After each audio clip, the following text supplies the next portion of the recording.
পদত্যাগের দুদিন পর রাষ্ট্রপতির সরকারি বাসভবন বঙ্গভবন ছেড়েছেন মোহাম্মদ শাহাবুদ্দিন। রোববার ২৬শে জুলাই দুপুর ২টা ২৫ তিনি বঙ্গভবন ছেড়ে রাজধানীর গুলশানের নিজ বাসভবন গ্রিন ভিলার উদ্দেশ্যে রওনা হন। এর আগে গত ২৪শে জুলাই রাষ্ট্রপতির পদ থেকে পদত্যাগ করেন মোহাম্মদ শাহাবুদ্দিন। সংবিধান অনুযায়ী তিনি ৫ বছরের জন্য রাষ্ট্রপতি হিসেবে নির্বাচিত হলেও দায়িত্ব পালন করেন ৩ বছর ৩ মাস। এদিকে পদত্যাগের পর রাষ্ট্রপতি মোহাম্মদ শাহাবুদ্দিনের অপসারণ ও গ্রেপ্তারের দাবি জানিয়েছেন জাতীয় নাগরিক পার্টি সহ কয়েকটি দল। সদ্য পদত্যাগী রাষ্ট্রপতি মোহাম্মদ শাহাবুদ্দিন ব্যক্তিগত কোনো অপরাধ করে থাকলে সে বিষয়ে মামলা দায়ের, অনুসন্ধান, তদন্ত ও বিচারে কোনো বাধা দেখছেন না দেশের বিশিষ্ট কয়েকজন আইনজীবী। বিশেষ করে রাষ্ট্রপতি হওয়ার আগে ও পরে তার যে কোনো ফৌজদারি ও দেওয়ানি অপরাধের বিষয়ে আইনি প্রক্রিয়া গ্রহণ করার সুযোগ রয়েছে। তাদের মতে সংবিধানের ৫১ অনুচ্ছেদে রাষ্ট্রপতি হিসাবে তার মেয়াদকালের কর্মকাণ্ডকে দায়মুক্তি দেওয়া হয়েছে। তবে এ পদে রাষ্ট্রীয় দায়িত্ব পালনের বাইরে যদি তিনি ব্যক্তিগত অপরাধ করে থাকেন তাহলে সেই অপরাধের বিচার হতে পারে। তারা উদাহরণ হিসাবে সাবেক রাষ্ট্রপতি হোসেন মোহাম্মদ এরশাদের জেল খাটার প্রসঙ্গ সামনে আনেন। আন্দোলনের মুখে ক্ষমতাচ্যুত সাবেক রাষ্ট্রপতি হোসেন মোহাম্মদ এরশাদ পদত্যাগের পর তাকে কারাগারে যেতে হয়েছিল দুর্নীতির মামলায় দণ্ডিত হয়ে।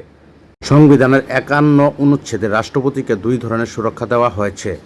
৫১ অনুচ্ছেদ অনুযায়ী রাষ্ট্রপতি তার দায়িত্ব পালন করতে গিয়ে বা অনুরূপ বিবেচনায় কোনো কাজ করলে বা কোনো কাজের ক্ষেত্রে নিষ্ক্রিয় থাকলে সেটির জন্য কোনো আদালতে তার জবাবদিহি থাকবে না। তবে এই সুরক্ষা সরকারের বিরুদ্ধে আইনি ব্যবস্থা নেওয়ার ক্ষেত্রে কোনো বাধা সৃষ্টি করে না। সংবিধানের ৫১(২) অনুচ্ছেদে রাষ্ট্রপতি পদে থাকাকালীন আলাদা সুরক্ষা দেওয়া হয়েছে, যার মাধ্যমে আসীন রাষ্ট্রপতির বিরুদ্ধে ফৌজদারি কার্যধারা দায়ের করা বা চালু রাখা যাবে না। একই সঙ্গে তার গ্রেপ্তার বা কারাবাসের জন্য কোনো পরোয়ানা জারি করা নিষিদ্ধ। মোহাম্মদ শাহাবুদ্দিনের বিচারের দাবি বিভিন্ন সময়ে উঠেছে। তার পদত্যাগের পর এ দাবি আরও জোরালো হচ্ছে। তবে তিনি সংবিধানের ৫১ অনুচ্ছেদের সামনে এনে দাবি করেছেন পদত্যাগ করার পরও তার বিরুদ্ধে আইনি পদক্ষেপ নেওয়ার সুযোগ নেই। এ অবস্থায় তার ব্যক্তিগত অপরাধ থাকলে বিচারের মুখোমুখি করা যাবে কিনা সেই আলোচনা চলছে। এ বিষয়ে জানতে চাইলে বিশিষ্ট সংবিধান বিশেষজ্ঞ ডক্টর শাহদিন মালিক শনিবার যুগান্তরকে বলেন, ৫১(২) অনুচ্ছেদে রাষ্ট্রপতি পদে থাকাকালীন কর্মকাণ্ডের কথা বলা হয়েছে। এক্ষেত্রে পূর্ণ দায়মুক্তি দেয় না। দুর্নীতি, ফৌজদারি অপরাধ বা রাষ্ট্রপতি হওয়ার আগে কোনো অপরাধ এই সুরক্ষার আওতায় পড়ে না। ফলে সাবেক রাষ্ট্রপতিকেও আইনি প্রক্রিয়ায় মুখোমুখি করা সম্ভব। সুপ্রিম কোর্টের জ্যেষ্ঠ আইনজীবী ও সংসদ সদস্য জয়নুল আবেদিন বলেন, ৫১ অনুচ্ছেদে সব কর্মকাণ্ডের ক্ষেত্রে পূর্ণ দায়মুক্তি দেয় না।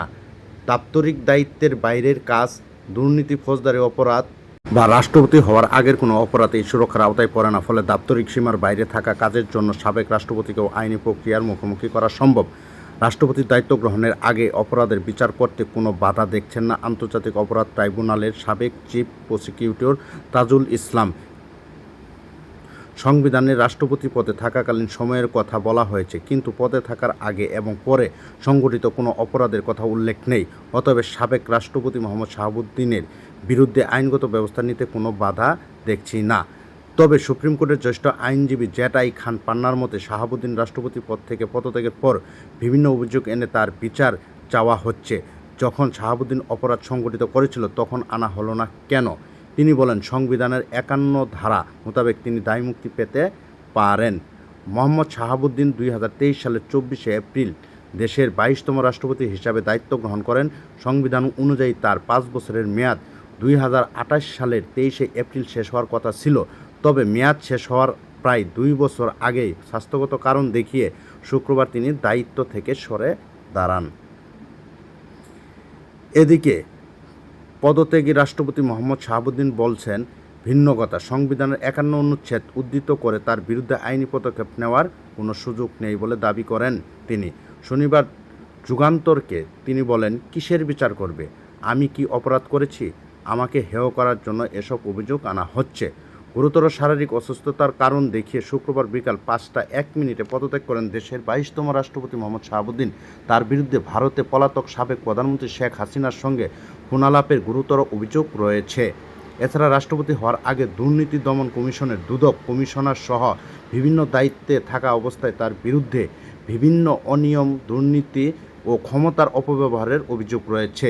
এছাড়াও তার বিরুদ্ধে আওয়ামী লীগ ফ্যাসিবাদী সরকারকে রক্ষার চেষ্টা, ব্যাংক খাতের লুটপাট ও দুর্নীতি ধামাচাপা দেওয়া এবং জুলাই অভ্যুত্থানে গণহত্যায় সহযোগিতার অভিযোগ রয়েছে।